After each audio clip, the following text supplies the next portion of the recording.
Hello, I'm Allison Bear, and I'm a 4th class cadet at the United States Military Academy at West Point. However, today I'm proudly representing the great state of Ohio in the National Agri-Science Fair Contest, Environmental Services and Natural Resources Division 5. Now, my project encapsulated how climate affects migratory patterns and population of the monarch butterfly. Now, why is this important, and what does it have to do with agriculture? Monarchs are a pollinator.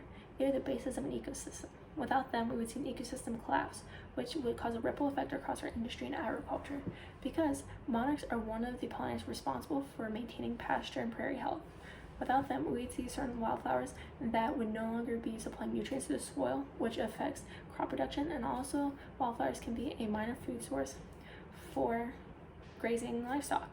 So we can see a major issue from just losing our monarchs.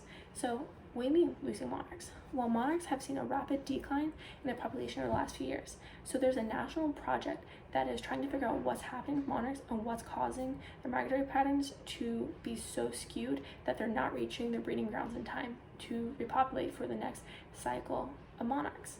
Now, there's been a major decline in both the western and eastern migratory groups. So we're seeing that this is a national problem across the entire species. So the project that I was a volunteer with was through the Ohio Department of Natural Resources Division of Wildlife, where I was a volunteer where I helped collect data and analyze data for the project.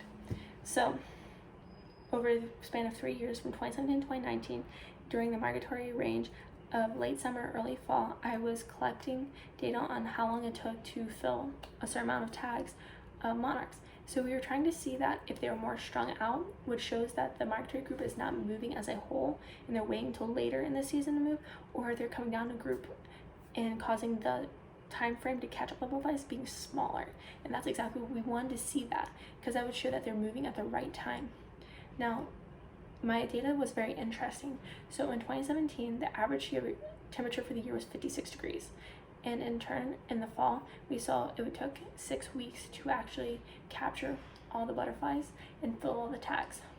Now that's a big range because that shows that they were that strung out population, that they weren't moving.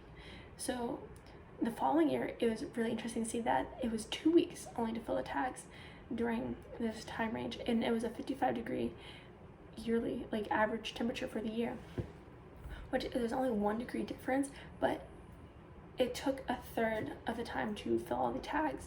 So we were seeing how little it takes to affect the migratory ranges of the monarch. But again, in 2019, we saw that went up double again, back up to 4 weeks, and it was the same average temperature of 55 degrees. There was just slight variation in the average temperature for those migratory months. So why is this so important, and why does climate have such a big impact on monarchs? Well, monarchs, they don't have calendars. They don't know when they're going to move down to their breeding grounds, aside from the weather and the climate that signals, hey, it's time to move. So within their bodies, through background research, I found out that within their bodies they have kind of an internal sundial, which works like a biological clock, that once it hits a certain temperature, then they start moving. They start moving down to their breeding grounds. Now, what we're kind of seeing now in the data, it shows that they're moving at a later time, which is causing them to get caught in the Midwest and dying from being frozen overnight, because they are resilient to the temperature, but not enough to be able to recover from a warm kind of fall or summer day to a cool fall night, that's where we're seeing that population decline. So in this data, my hypothesis is proven correct, that a cooler average temperature for the year would cause a smaller time frame, which is showing that the monarchs are moving as a group when it's cooler.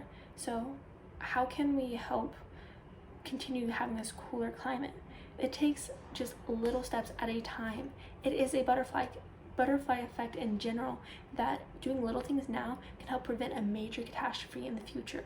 Now we can do that in our industry and agriculture by taking environmentally sound practices that help reduce greenhouse gas emissions. By doing so, we're going to reduce the amount of ultraviolet radiation that's trapped in our atmosphere, which is causing that hotter climate.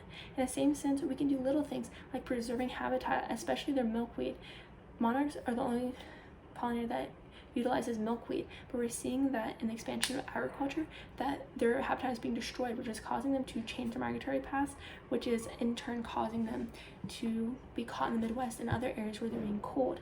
So there's so many different steps that we can take right now, but it takes just a little step in this moment to help prevent the rapid decline of monarchs in the future and help protect our ecosystems.